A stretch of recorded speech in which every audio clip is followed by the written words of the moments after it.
Hello, this is the Community Development Committee. We generally meet on the second and fourth Mondays of the month. I'm Jessica Lotz. I'm the representative from Ward 2. I'm also the chair of this meeting. Leading us, we have several staff members, Walter Denton, our city administrator, Grant Lidekin, our assistant city administrator, and Abby, she is our community development coordinator. Looking over the agenda, it looks like we have 4 agenda items that require council approval. Any votes taken tonight are advisory only, and regardless of the vote, everything moves on to City Council. But I do want to mention a change that we're making.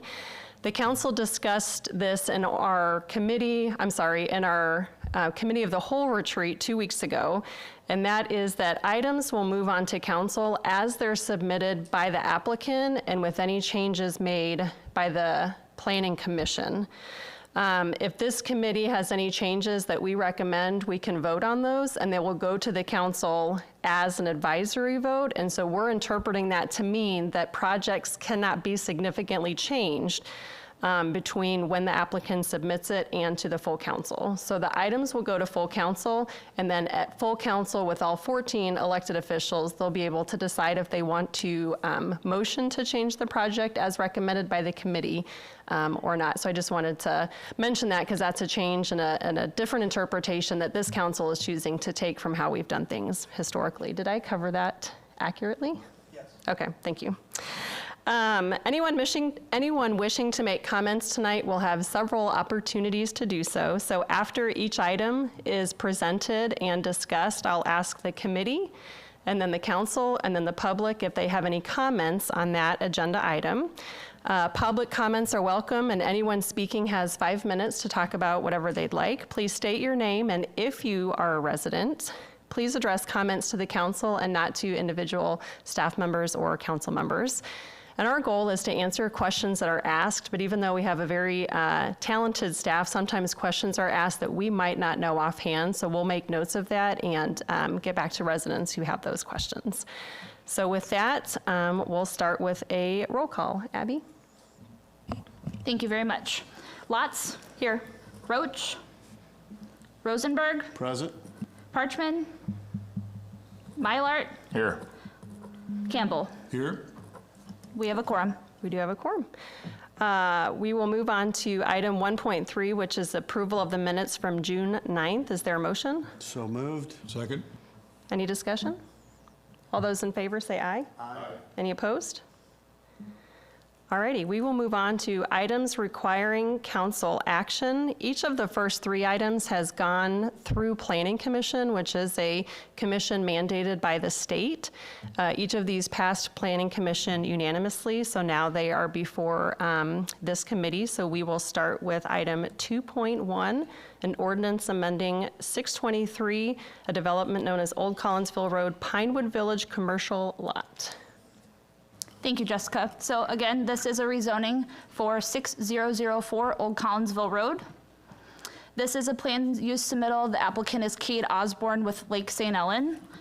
He is requesting to amend the future land use map and also rezone a 0.58 acre lot located again at 6004 Old Collinsville Road. This site is currently zoned as multifamily residential, and we would move it to B1P, which is Planned Community Business District. This site is currently vacant and it is paved, and they are proposing a 6640 commercial building. My arrows don't work. So here you will see our zoning map. The parcel that is outlined in black is the subject property. You will see surrounding it there is a B1 parcel to the north and to the south. That is B1P, which is the St. Clair Bowling Alley and Metro East Lock Store. Again, so here is just surrounding properties. So you will see there's that B1P is a vacant new single family residential right now. In future land use map, it does show B1, the vacant lot that we are proposing tonight, Metro East Lock and Security, and then you have St. Clair Bowl surrounding.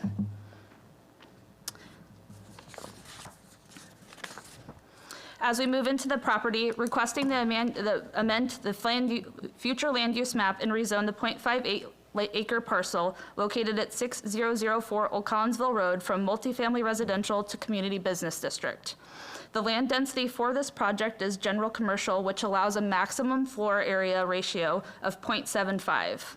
The proposed office building will have a floor area of 6,640 square feet on a 25,264.8 square foot lot. Resulting in this FAR is 0.26, which is well within the limit. When you get into access and parking, there is one entrance off of Old Collinsville Road. The required spaces for this development will be 27 standard ADA standard spaces and 2 ADA parking spaces. I know it was mentioned in the previous meeting that we are needing to have 2 ADA spaces. This is just a preliminary site plan that shows one that will be fixed for future use. For landscaping, this will be required to meet all of our landscaping requirements in section 157.86. We have not received a final landscaping plan for this yet, so it will need to meet all city code. When you get into drainage, this site currently surface drains northwest of Old Collinsville Road with stormwater detention area located to the south side of the property. This site currently surface drains northwest to the Old Collinsville Road. The proposed grades of the on-site will continue to direct storm sewer to Old Collinsville Road. You will see here this picture that's presented to you on the right-hand side. This is the proposed building that the applicant is wanting to construct out there. It's one of his buildings in a different area. So this would be a 6,640 square foot multi-unit commercial space. Also, I wanted to briefly touch base on the utilities. Water will be City of O'Fallon and sewer services will be Caseyville Township. For dumpster enclosures, the dumpster will need to be enclosed with a similar structure with building materials. We have not seen a dumpster plan yet, so as it comes through our process, we will make sure that it meets all of the design guidelines. For signage, future signage we have not received yet. It will be required to have a monument sign out at this location facing Old Collinsville Road, and it will need to meet all city code. In our section of 2040 master plan, we do discuss monument signs quite a bit. For general commercial, monument signage is required when it is appropriate. This is a site plan, just a preliminary site plan. As I briefly mentioned, it does not show 2 ADA spaces. This will need to reflect with 2 in the future. Conformity with the 2040 master plan. This will promote stabilization and expansion of the existing economic base and the creation of a range of employment opportunities. The proposed office building will expand access to professional services within the community, strategically located near major intersections in alignment with the existing commercial demand. Conformity with our zoning ordinances, the proposed use meets all bulk regulations for its respective zoning district. The proposed use will not have any significant impact on traffic, nor will it negatively impact the adjacent properties. For general commercial, zoning designations is compatible with neighboring general commercial lot land uses.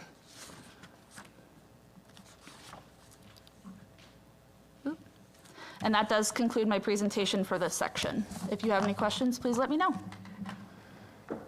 Alrighty, so just to recap, or I know from previous discussions, so when this was originally approved, this lot was part of the bigger residential subdivision, which has since been built. Correct. And at the time, the applicant said, I intend to make this commercial. Yes. And our recommendation was, because there weren't any tenants and we weren't quite sure, we said that can happen, but it has to happen in the future at a different time. So Correct. Years So and it years was- later, here we are. Yep, so on the Pinewood Village final plat, it did show as a commercial outlot A for existing use. He just didn't know at the time what he would like to do with it, so we kept it as multifamily, and we're here today presenting for commercial.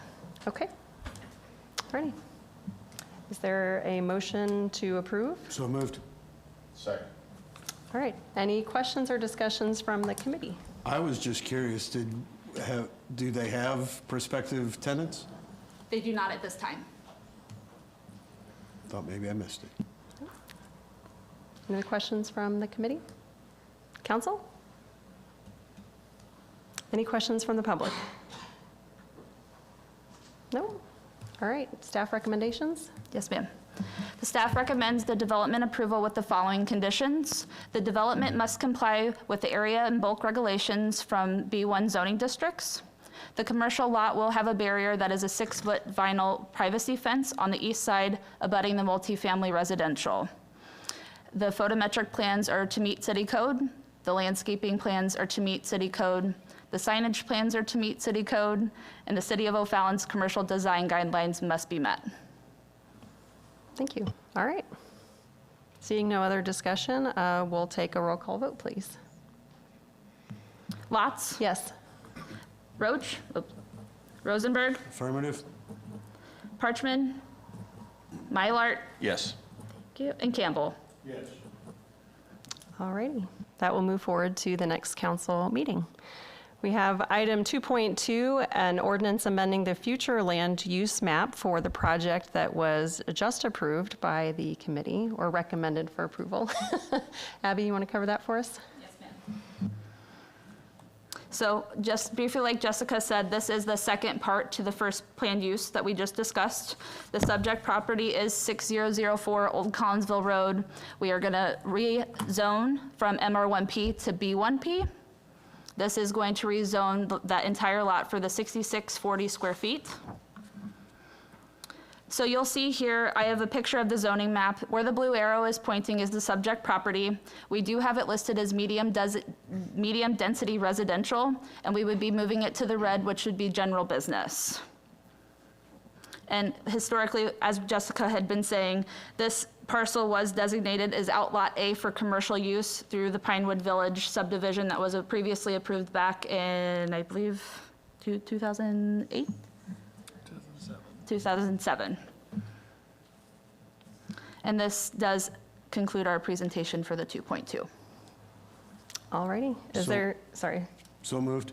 is there a second? Second. All righty. Any questions on 2.2 from the committee? This is basically aligning our future land use map with the ordinance we just recommended changing the zoning for. Two-part process. Anything from the council? Anything from the public? Nope. All righty. Roll call, please. Lots? Yes. Rosenberg? Affirmative? Mylart? Yes. Campbell? Yes. All righty. Moving on to 2.3, an ordinance amending the ordinance 623 zoning development known as Full Circle Automotive Service located at 510 South Lincoln Avenue. Thank you.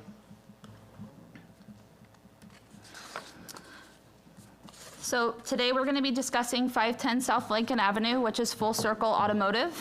Our applicant, Carlos Perez, is here along with Michelle Braddock, who's doing the architectural work.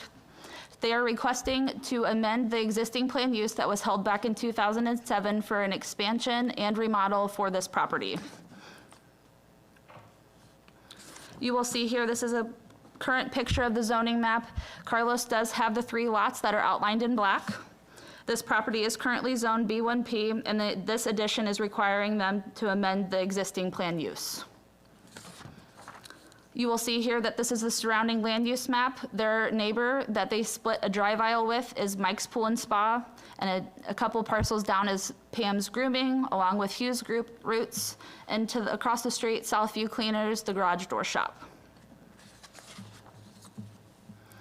So as far as zoning goes, it is currently zoned B1P Community Business District, and it does meet all area and bulk regulations. For access and parking, there are 2 entrances along South Lincoln Avenue. The proposed development has 27 spaces and 2 ADA accessible spaces, which do meet the city's parking code. There has been no change to the sidewalk along South Lincoln Avenue. For access and parking, per our code, section 157-136, they will be required to have 3 parking spaces per 1 service bay and 2 ADA parking spaces. Oops. For landscaping, the site will have to be screened with a 6-foot tall vinyl fence along the east side of the property as required in our code, and there is an existing fence there currently. For landscaping, they will need to meet all landscaping requirements. We have not seen a landscaping plan yet. It will be phased out with the final construction plans. For a dumpster, they will be required to have a dumpster enclosure, and it will need to be the same type of materials and meet all of our design guidelines. For signage, they do have a sign out there currently, which they plan on using. They have talked about doing a different insert into that monument sign that's existing right now, but we have not seen any plans for it. It will need to meet all city sign code. For utilities, for water service, it is the City of O'Fallon. They have a 12-inch water main along South Lincoln Avenue. Sanitary sewer services are with the City of O'Fallon, and there will be no change in utilities for this addition or expansion. Surface drainage will continue to be directed to Lincoln Avenue. The building and elevations, you will see here there's a brief rendering for you to take a look at. I apologize, I couldn't make it bigger.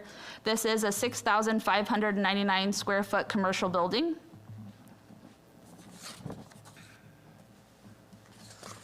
Here is a site plan that you will see briefly. Over to the right, you will see that it says proposed building. That is going to be the addition that they're wanting to add with service bays.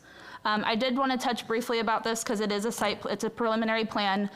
Just to give you a little bit of history with this site, Carlos has been around servicing cars for quite some time. He has talked to us briefly about the technology changing in today's vehicles. With this expansion, he'll be able to have a wider range of services he could provide to residents and customers that he has.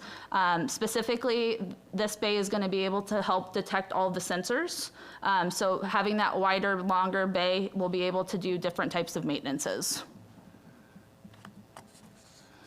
For conformity with the 2040 master plan, the upgraded building will enhance curb appeal and increase the availability of technical services for the community. The conformity with zoning, the proposed use meets all bulk regulations for its respective zoning districts. The proposed use will not have any significant impact on traffic, nor will it negatively impact the adjacent properties. And this does conclude my presentation for this part. All righty, thank you. Before we discuss, is there a motion for 2.3? So moved. Second. All righty. Any questions or comments from the committee? So they have an existing building and they're looking to add about a 2,900 square foot additional building to offer services that are not currently available at their location. Correct. Roger that. Any other questions? Any from the council? Yes. Roy, could you go ahead and use the microphone? I'm sorry. Thank you.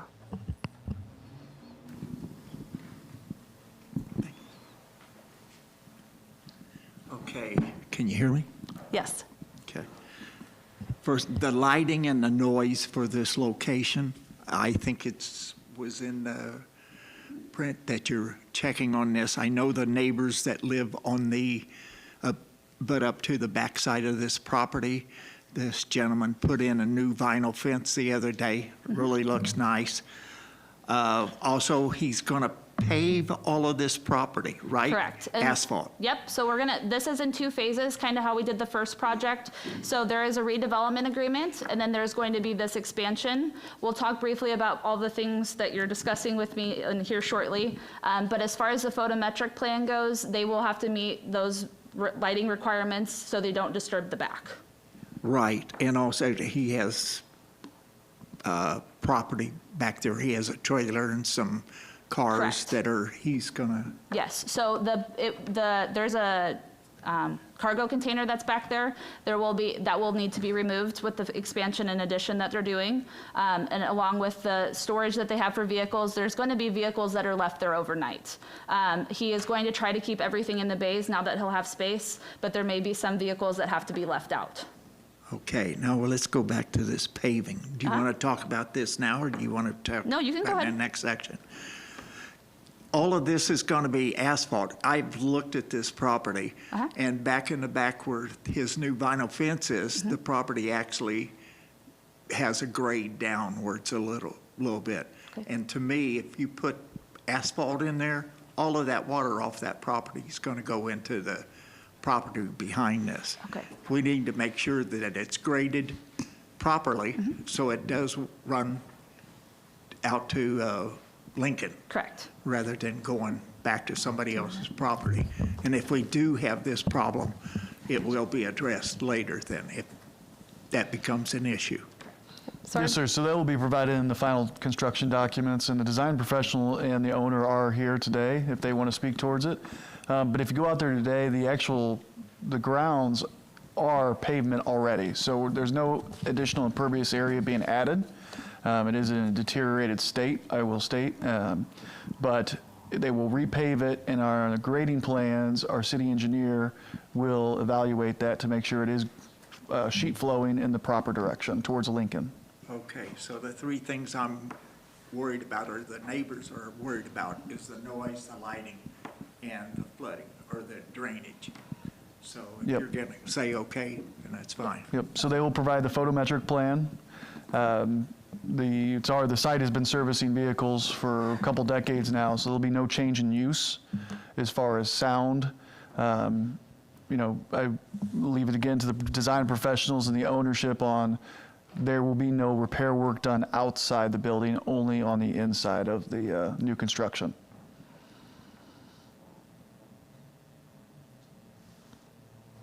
Good questions. Anything else from the city council? Any questions from the public? Nope. All right. Staff recommendations? Staff recommends the approval of the project with the following conditions. The development must comply with the area and bulk regulations of the B1P zoning district. The commercial lot will be enclosed with a 6-foot vinyl fence on the east side abutting the single-family residential neighborhood. The photometric plans are to meet city code. The landscaping plans are to meet city code. The City of O'Fallon's commercial design guidelines must be met. And we've also included the planned use conditions from back in 2007. Those are: all outdoor storage shall be prohibited from the site. Derelict vehicles shall be prohibited from the site. No fuel shall be dispensed on the site. Automotive service and repair as defined by city code shall be permitted on the site, with the exception that the sale and dispensing of fuel is prohibited. Thank you. No further questions? Alrighty, roll call, please. Watts? Yes. Rosenberg? Affirmative? Weiler? Yes. Campbell? Yes. Alrighty, that will go on to full city council for their consideration. Alrighty, the last item requiring city approval tonight, or council approval or recommendations, is 2.4, which is a resolution approving a redevelopment agreement with Full Circle Auto Service. So Fallon has several TIF districts within the city limits, and the Central City TIF was established by the city council 10 years ago. A number of businesses within Central City have applied for expenses that are eligible under the TIF development agreements. And Full Circle Auto is requesting to do the same. So Abby, can you take us through that? Or Grant? Well, thank you. I was going to state the same thing. Oh. Yeah, so TIFs by state law are only allowed for certain expenses, and so a lot of those are redevelopment costs and refurbishing of existing buildings. TIF will not pay for new construction, and so that's, as Abby's explaining this, it's kind of done in two phases due to that. The downtown TIF is, just like all our other TIFs, is a pay-as-you-go TIF. And so what that means structurally is, as the redevelopment occurs, and let's say his property tax bill goes from $1,000 to $1,200 after being assessed by the county, that $200 is called increment, and that is tax increment financing. So that amount that is generated from the money he fronts in new construction would then be rebated back to the property owner to help pay for those public expenses like groundwork and drainage, as we spoke about earlier, and redevelopment of the existing facilities. And so just wanted to kind of throw that out there again, because we don't do redevelopment agreements that often, especially with the downtown TIF. Thank you for that. So this, again, is for 510 South Lincoln Avenue. It's the second piece to that first proposal. Applicant Carlos Perez is the one that is requesting to do the redevelopment agreement with us. And this is for the renovation of the existing commercial building that is located at 510 South Lincoln Avenue. This is going to be for interior and exterior upgrades. The eligible expenses that we were provided are up to $281,990. This project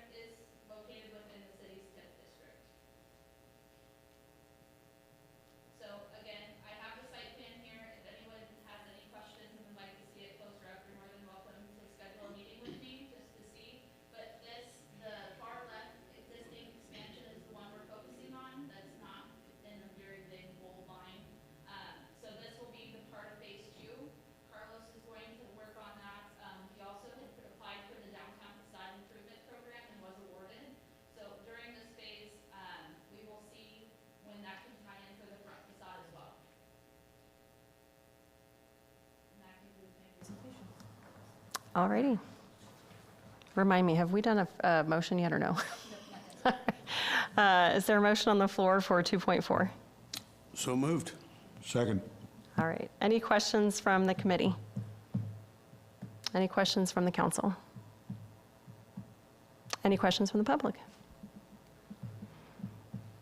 All right, staff recommendation is recommending approval of the redevelopment agreement. Correct. All right, we will take a, And just to clarify, that amount of 281,000, so for TIFs and redevelopment agreements, that is not a check upfront cut back to the developer. That's what we talked about, increment and creating that over time.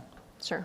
So there has to be an improvement in the overall value of the businesses within the district to even generate money for businesses to then use. Right, and with the downtown TIF, it's specific for that business and that property. Gotcha. And so if there is no increment created, or if the property is not assessed at a higher level by the county, and he doesn't pay higher property taxes, then there is no increment to be rebated back to him. Gotcha. And included in the packet for tonight online was the list of eligible expenses that were submitted, if you're interested in those. All right, we'll take a roll call vote, please. Potts? Yes. Rosenberg? Affirmative? Mylar? Yes. Campbell? Yes. All righty, thank you.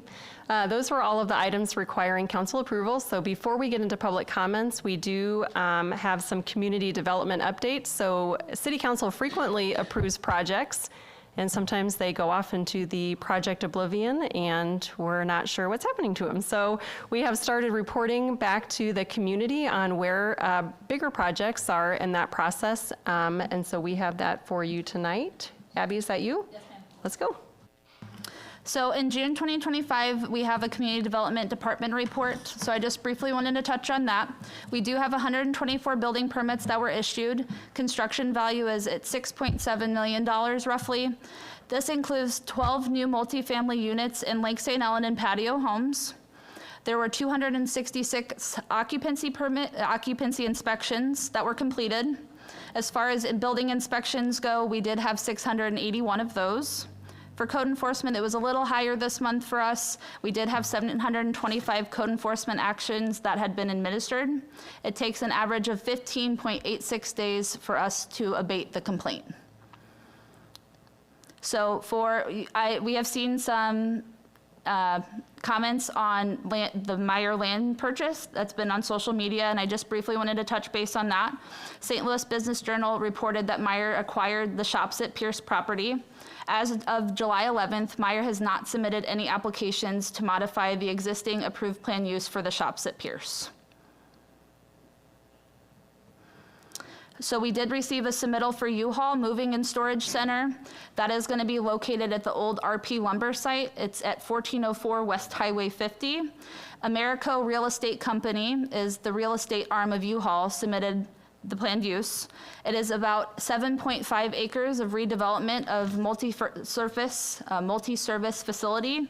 They will have their retail center, a truck and trailer rental, and indoor self-storage units. This facility will be employed by 10 to 15 employees. The project is scheduled for August 12th Planning Commission. For just some department updates, the proposed Spring Hill Hotel Business District. The developer of Spring Hill Suites by Marriott project at the corner of Greenmount Road and Highway 50 has requested a creation of special business district to help offset the project cost through an additional 1% sales tax on hotel room rentals within the development. The public hearing is scheduled for August 4th. Yummy Bowls, you'll see that it did a tenant finish, and it used to be O-Town Food Hall. It is almost done with the tenant finish. The business is currently completing the project. For Brandywine Garden Villas, construction is moving along nicely there. They do have 3 occupancy permits that have been issued on those villas, post-inspection on buildings with the landscaping. Recently approved site plans that we've done in-house: St. Elizabeth's Medical Office Building and Surgery Treatment Center, Park Place, Q Storage, and Bethel Grove Subdivision. The next Planning Commission meeting that we will have is August 12th at 6 o'clock, and that's going to be for U-Haul Moving and Storage Center. Do want to have a small addition to Park Place while we have reviewed and given back their site plans. The traffic plans are still being reviewed by IDOT at this time. All right. Thank you for that. Just to reiterate, we had over 700 code enforcement submissions in June. Yes. There you go. All righty, so we are done with the business coming before the committee. We will open the floor up to public comments. If anybody would like to talk to the committee, now is your time. Seeing none, we will entertain a motion to adjourn. Great job, Abby. Yes. good job. Motion to adjourn. Is there a second? All those in favor? Aye. We are adjourned. We have a public safety meeting. We'll start in 3 minutes. 3 minutes.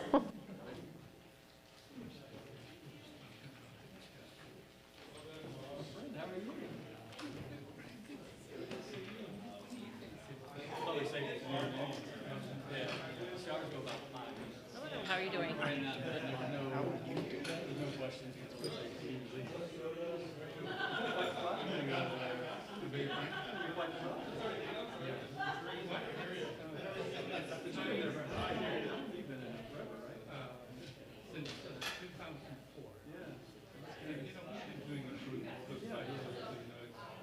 Now time to move on to the next phase.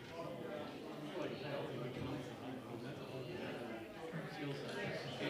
Basically, I consider that we took care of the older people. Now we're working towards the grandchildren.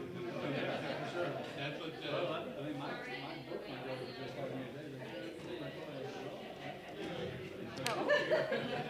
Both, yeah, you're starting to see generations. Jim?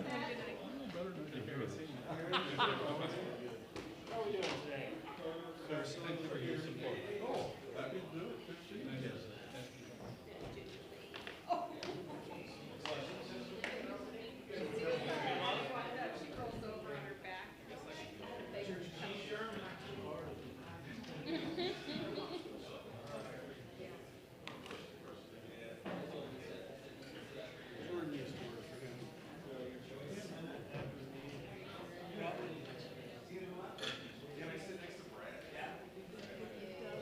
Congratulations.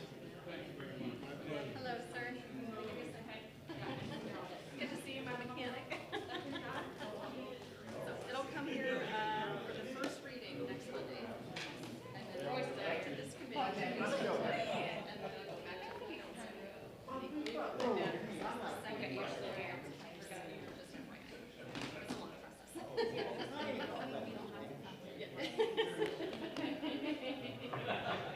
Hey, tell your son I said hi.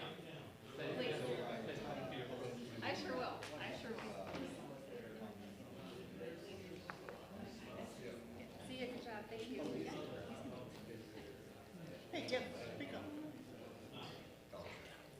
His battery's down.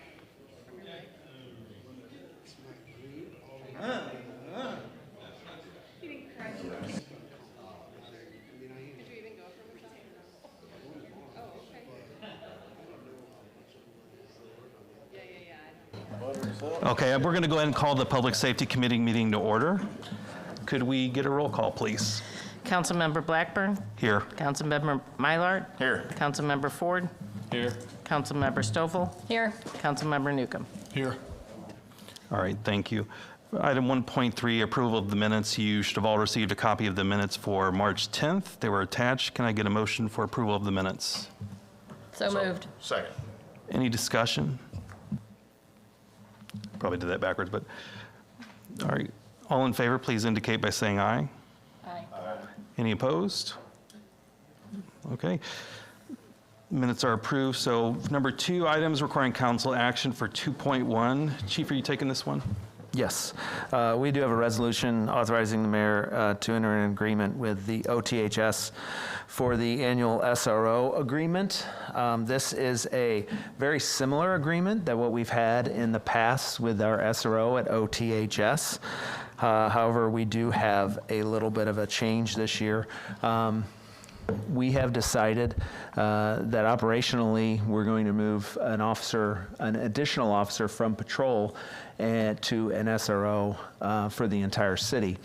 So what we did is I spoke with Walter and I spoke with the mayor, and we came up with a plan we believe that this second SRO will spend the majority of his time, and it's going to be Officer Paninsky at this point, majority of his time out at the Milburn campus. After we had done some of our reviews with some of our administrative staff, we came to the conclusion that we did need it. The call volume dictated that it would be beneficial to have a second SRO serving our community, and that it would be best if it was out at the Milburn campus a little bit more than the other campuses, because that serves all of the students in our community. So having a backup to our Smiley campus, and then having somebody at the Milburn campus, but then also being a liaison to District 90, District 104, and then our 2 private schools in town as well. So what we did is we met with Superintendent Shackelford and asked her if they would be willing to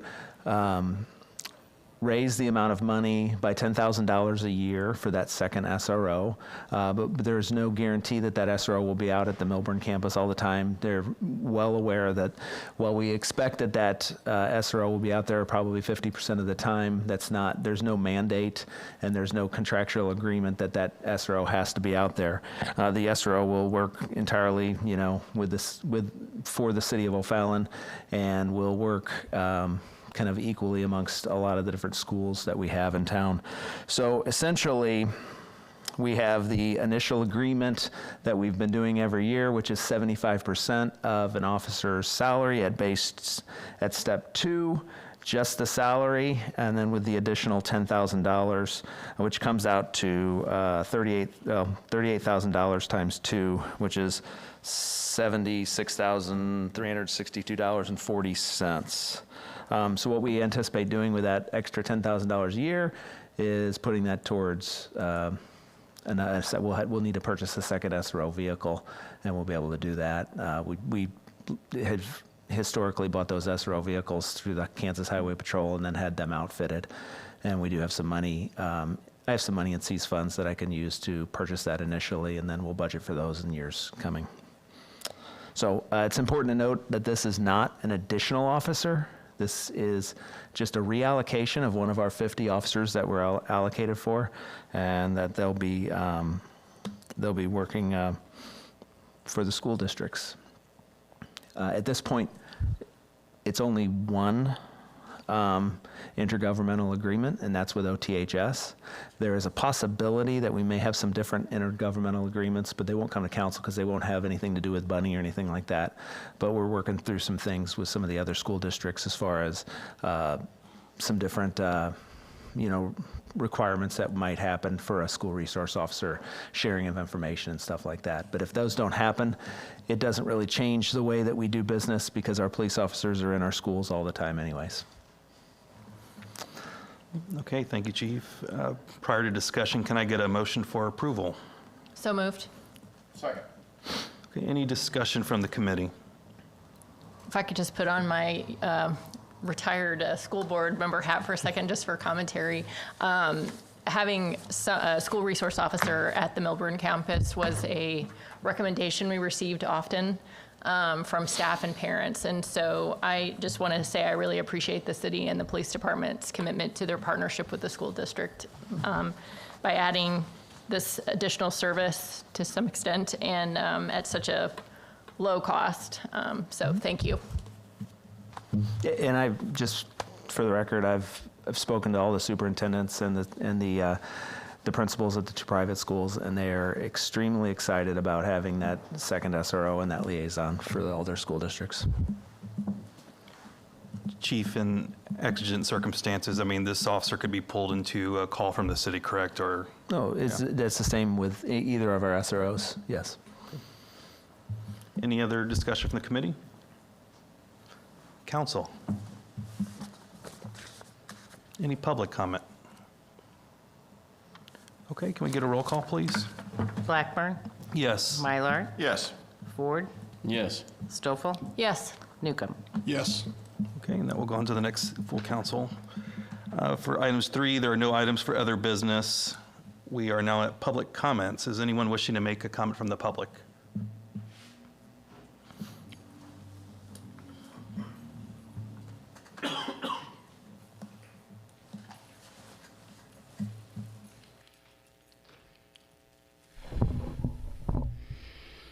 Vern Ware, Ward 3, in regards to the safety meeting, appreciate that you're back in the schedule again. My point is in regards to striping of the streets. I know that here soon you're going to have some of the people working for the city going out and doing the curb work on painting the yellow curbs for the school areas, crosswalks, and whatever. I thought maybe at the same time they could also maybe put a line down the middle of the street with the extra yellow paint that they would have and see where that's at. I know Jeff made the point it's maybe 2 years away that it's going to be done, but I think it needs to be done sooner. Just food for thought. Thank you. Which street were you talking about, sir? All of them. Oh, everyone? You got Lincoln, you got State, you know, whatever. And when it's at night, when it rains, you can't see the middle of the road. Anybody tells me they can, they're lying. Okay. All right, thank you for your comment. Okay, that concludes our agenda for the evening. Can I get a motion for adjournment? So moved. Second. All in favor? Aye. Any opposed? We are adjourned. Well done, Jimmy. Good job, Jim.